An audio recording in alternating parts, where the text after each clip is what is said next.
In the frosty dawn of January 1692, Salem village woke to a spectacle of peculiar proportions. A group of girls, writhing, screaming, their bodies contorting in ways that defied explanation. The local doctor, unable to find an explanation, assumed the girls were possessed or bewitched. This sparked the beginning of one of America's most infamous trials, the Salem Witch Trials. In their wretched state, the girls pointed their trembling fingers to three women, whom they described as witches. One was Tituba, a local slave whose mysterious origins stirred the villagers' suspicions. Arrested and interrogated, Tituba falsely confessed to being a witch in order to avoid execution. Her words echoed in the eerie silence of the courtroom. Alongside her confession, she whispered of other witches lurking in the shadows of Salem, who she alleged were practicing dark magic beneath the town's noses.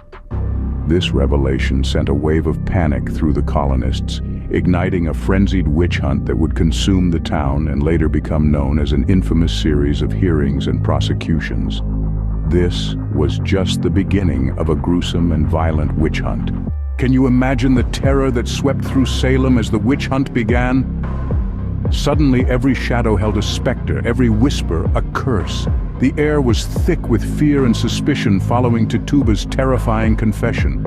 A fevered frenzy took hold of the townsfolk, their minds ablaze with the desperate hunt for the supposed witches that walked among them. The methods used to identify witches were as bizarre as they were brutal.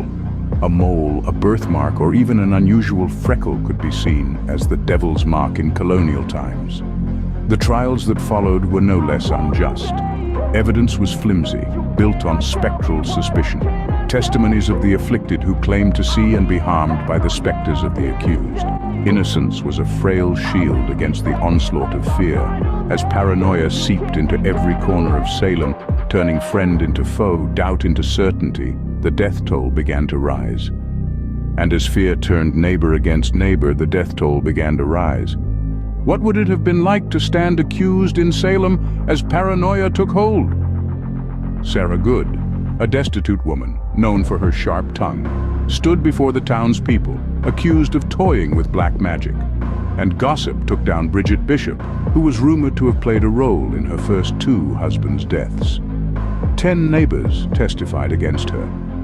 Martha Corey, a faithful church member whose very faith was questioned after her husband, Giles Corey, revealed that when she read books, her reading affected his ability to pray. The court assumed the books were on witchcraft. Martha was yet another victim to false assumptions made by frightened townsfolk. Accusations continued to rise as confessions were wrung from terrified women. The gallows loomed large as one after another they were condemned to death. In total, between 144 and 185 people were accused of practicing dark magic in Salem village. Tensions brewed as the accused awaited the crippling news of their fate. 30 people were found guilty, 19 of whom faced execution by hanging, and one man was pressed to death beneath heavy stones. The rest died in prison.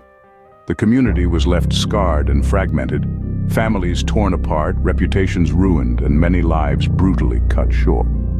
The town was shrouded in guilt and regret, the echoes of the innocent they'd condemned still haunting their collective conscience. Years later, the town's leaders publicly acknowledged their grave mistake. The trials were denounced as a tragic miscarriage of justice, fueled by hysteria and superstition. A day of fasting and soul-searching was declared, an attempt to cleanse the town of its sins. The families of the accused were eventually compensated, though no sum could truly repair the damage done. The accused were posthumously exonerated, their names cleared, but the scars of the trials remained etched deeply into the town's history.